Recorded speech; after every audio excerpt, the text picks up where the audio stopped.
Germany.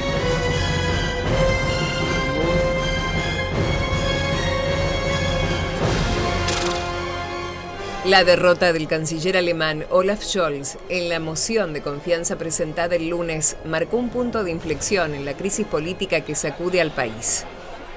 Con 394 votos en contra, 207 a favor y 116 abstenciones, el resultado allanó el camino para elecciones generales anticipadas el próximo 23 de febrero.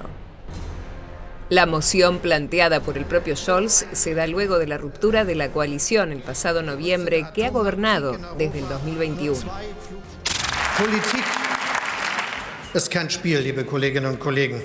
In eine Regierung einzutreten, dafür braucht es die nötige sittliche Reife. Wer in eine Regierung eintritt, der trägt Verantwortung für das ganze Land.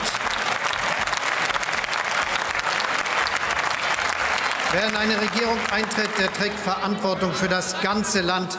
Verantwortung, die über das eigene Parteiprogramm, die eigenen Wählerinnen und Wähler hinausgeht. Verantwortung für 84 Millionen Mitbürgerinnen und Mitbürger.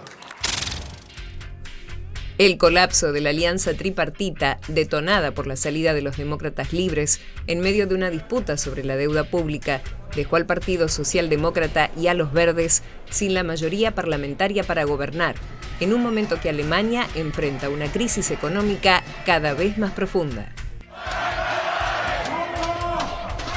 Según las últimas encuestas, los conservadores de la Unión Democrática Cristiana lideran la intención de voto, mientras que el partido de extrema derecha, Alternativa para Alemania, se posiciona apenas por encima de los socialdemócratas. Los verdes, en tanto, ocupan el cuarto lugar. Como en otros países de Europa, la principal motivación para el voto a las opciones más de derecha es la cuestión inmigratoria, a lo que se suma la guerra en Ucrania y la inflación. Scholz, que liderará un gobierno interino hasta la formación de uno nuevo, busca reforzar su imagen como líder en medio de la crisis. Dazu haben wir Vorschläge gemacht. Ein paar will ich hier herausgreifen, zum Beispiel den Made in Germany Bonus, die Innovationsprämie, die wir vorschlagen, um Unternehmen dabei zu unterstützen, Ausrüstungsinvestitionen jetzt zu tätigen hier in Deutschland. Das ist das, was andere Länder machen, zum Beispiel die USA mit dem Inflation Reduction Act und den Dingen, die darin geregelt sind. Und das brauchen wir auch dringend für Deutschland, um jetzt wirtschaftliches Wachstum hervorzurufen. Una lista de medidas que incluyen recortes de impuestos por 11.000 millones de euros y un aumento en las prestaciones por hijos podría aprobarse con el apoyo de la oposición antes de las elecciones. El canciller prometió además invertir en la infraestructura del país si logra un segundo mandato y rechazó los recortes de gasto que, según él, impulsan los conservadores.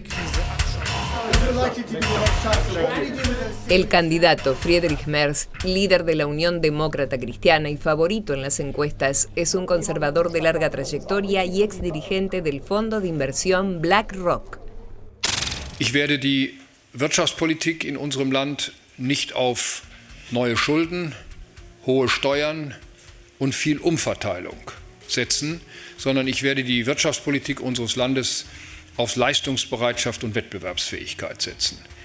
Wir wollen nicht den vorhandenen kleinen Kuchen besser verteilen, sondern wir wollen gemeinsam einen größeren Kuchen für alle herstellen.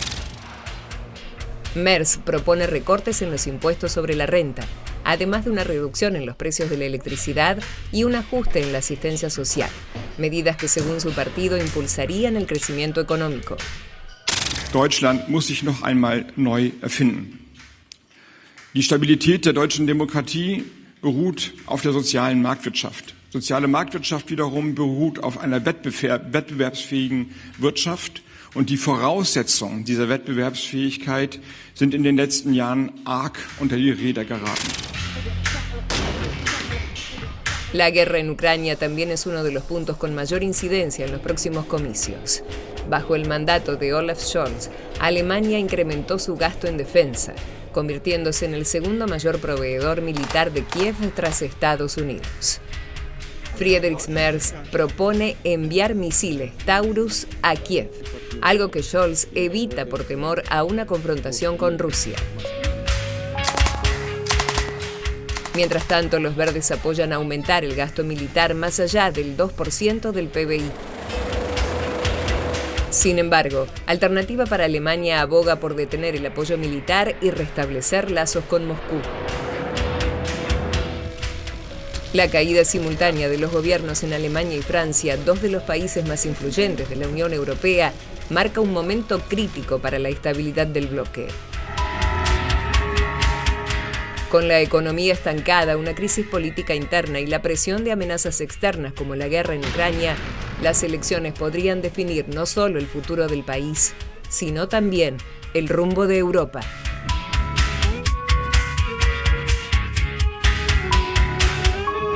Esta es la situación en Alemania, elecciones anticipadas, reiteramos, mes de febrero, y esta crisis política que agrava aún más la situación allí en Alemania, una situación muy similar a la de Francia, ¿no, Leticia? Sí, de hecho el primer punto diría que, bueno, ahí se explicaba en el informe, una moción de censura.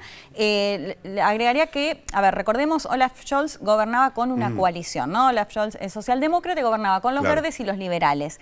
¿Qué pasó? Se rompió la coalición con los liberales, con el ministro de Finanzas particularmente, y también tenía que ver con una cuestión de presupuestos, ¿no? Así que alguna similitud con Francia, que también el origen, al menos más reciente, tenía que ver con diferencias en el presupuesto. Después igual se dijo que el ministro de Finanzas en realidad lo había planificado y demás, el hecho de, bueno, que se avanzó, digamos, en la moción de censura de confianza por el cual finalmente tienen que adelantar las elecciones a febrero. Un ministro de Finanzas, además, que se mostró muy a favor de Javier Milei también en los últimos días, hablando en ese sentido, pero que, bueno, rompió con la coalición que formaba parte junto a Olaf Scholz. Esto es lo que lleva a la moción de censura, por la cual se adelantan las elecciones a febrero, en un gobierno que ha sido cuestionado, digamos, en base a que no ha tenido muchos indicadores positivos en un contexto de guerra en Ucrania, que por supuesto sabemos que esto ha afectado a gran parte de Europa también, y ahora lo quería comentar.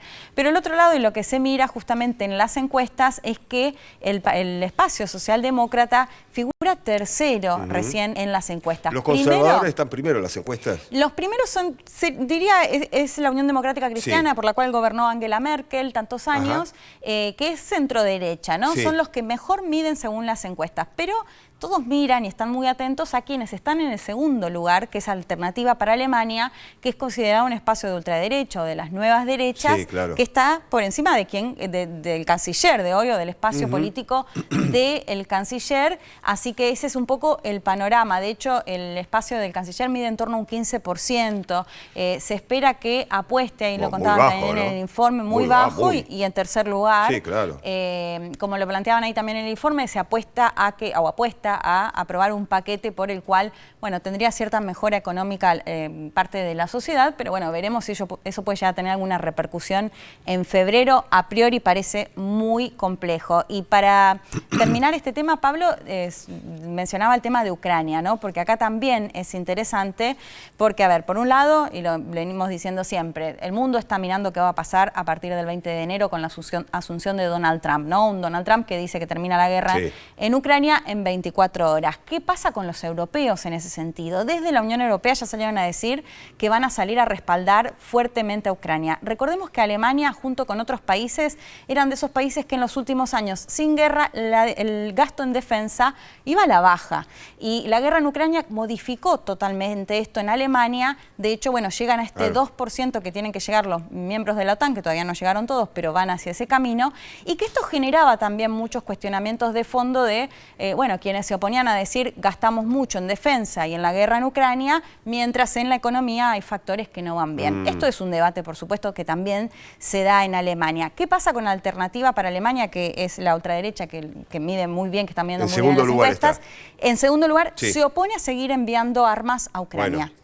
Es una postura que acá marca estas diferencias. Bueno, va a ser interesante cómo se va a dar ese debate electoral, un Congreso con una Cámara Baja que lo tiene que anunciar el presidente, pero que posiblemente ya va a dejar de funcionar hasta las elecciones. Pero bueno, esto es parte del panorama de Alemania, que lo vamos a seguir, por supuesto, de acá a febrero del 2025. Esta crisis política, con el adelantamiento de las elecciones, 22 de febrero. 23 de febrero 23. Creo que es, sí, y con Francia, que lo contamos, ¿no? También Claro, o sea, son dos grandes tal cual. de la Unión Europea con Sí, sí, una sí. crisis política y, bueno, las elecciones Casi una en fotocopia, curso. casi una fotocopia. Sí, hay mucha similitud, sí.